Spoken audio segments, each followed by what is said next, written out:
Mesdames et messieurs, bonsoir. La télévision d'État en Arménie occidentale vous présente les nouvelles de jour. Voici le principal chapitre d'aujourd'hui. La présentation des candidatures pour élection des députés de l'Assemblée nationale d'Arménie occidentale en 2023 se poursuit. Des pseudo-militants azerbaïdjanais sont retournés à Bakou pour se chauffer. À leur place, ce sont des soldats. Directrice adjointe de Figaro, Antonio Guterres, appelle à une circulation libre et sur le long de la route de Berzor. Une prière universelle a été organisée pour les Arméniens d'Artsakh au sein des églises catholiques de France. Dans le village Kartikam de Djavark, l'église Sainte-Astvatzatina a été reconsacrée. Le changement climatique et la pollution de l'environnement menacent également le Héron Van. La Cour suprême de Turquie a décidé de restituer les biens des villages arméniens du Mont Moussa à leurs propriétaires. Comme nous l'avons annoncé précédemment, la soumission des candidatures pour participer aux élections de la troisième convocation de l'Assemblée nationale d'Arménie occidentale qui se tiendra en décembre 2023 a été lancée. Nous vous présentons les prochains candidats. Andranik Bertekian, 10e candidat, a demandé à la commission électorale du Parlement de l'Arménie occidentale de participer à la campagne pour les élections législatives 2023. Razmik Mursian, 11e candidat, a demandé à la commission électorale du Parlement de l'Arménie occidentale de participer à la campagne pour les élections législatives 2023. Artin Mouradian, 12e candidat, a demandé à la commission électorale du Parlement de l'Arménie occidentale de participer à la campagne pour les élections législatives 2023. Sarkis Tambolstian, 13e candidat, a demandé à la commission électorale du Parlement de l'Arménie occidentale de participer à la campagne pour les élections législatives 2023. Arak Keshishian, 14e candidat, a demandé à la commission électorale du Parlement de l'Arménie occidentale de participer à la campagne pour les élections législatives 2023. Daron Ishanian, 15e candidat, a demandé à la commission électorale du Parlement de l'Arménie occidentale de participer à la campagne pour les élections législatives 2023. Arman Khachikian, 16e candidat, a demandé à la commission électorale du Parlement de l'Arménie occidentale de participer à la campagne pour les élections législatives 2023. Haïk Derikian, 17e candidat, a demandé à la commission électorale du Parlement de l'Arménie occidentale de participer à la campagne pour les élections législatives 2023.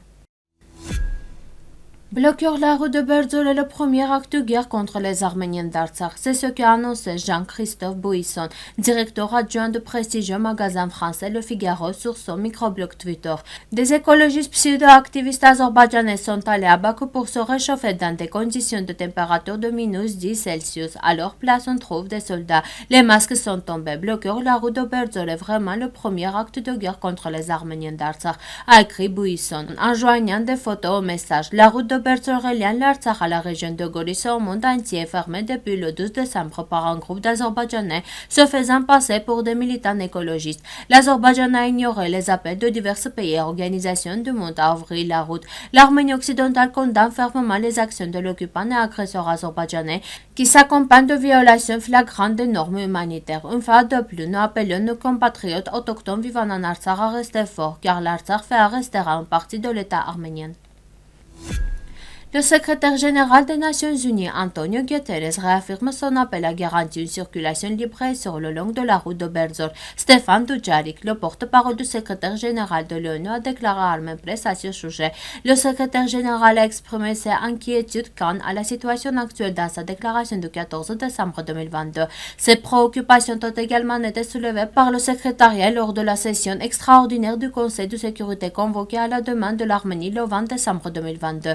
Le secrétaire général réaffirme ses appels à désamorcer la tension et à assurer une circulation libre et sûre dans le corridor conformément aux accords conclus précédemment. Il exprime son soutien aux efforts de médiation, a déclaré Dujarric, faisant référence au fait que l'Azerbaïdjan a fermé la route de Berzor pendant 4 semaines. Rappelons que le peuple d'Artsakh a également adressé cette question au président de l'Arménie occidentale, Armenak Abrahamian, qui met tout en œuvre pour ouvrir la route reliant l'Artsakh à la région de Goris.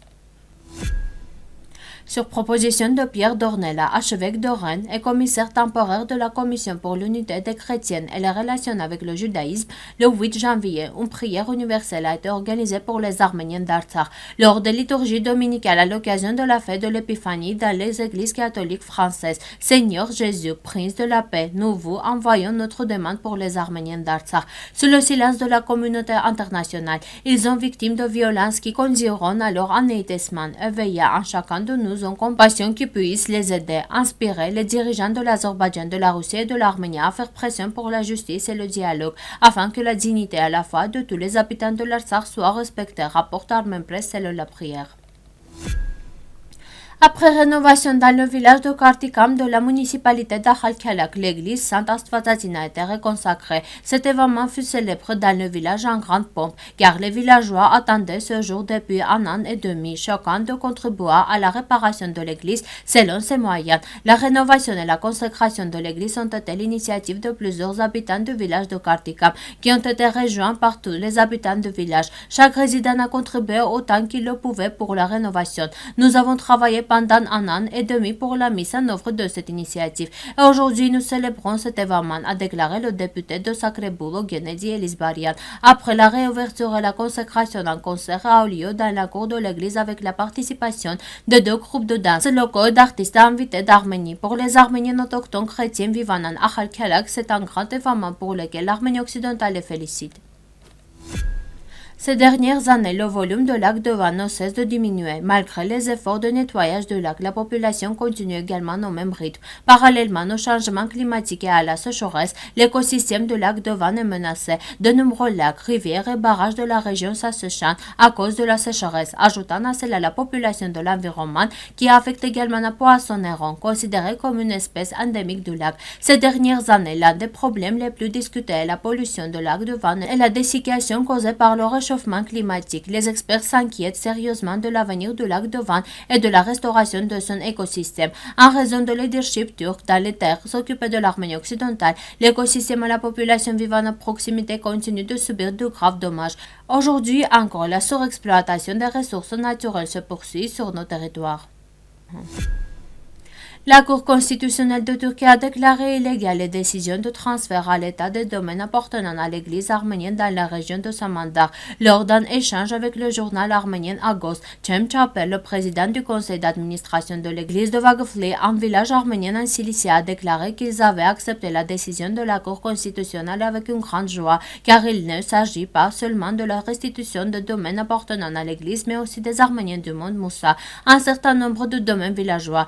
Il a souligné que sur la base de la décision de la Cour constitutionnelle, ils entament une procédure judiciaire pour le retour devant cette propriété.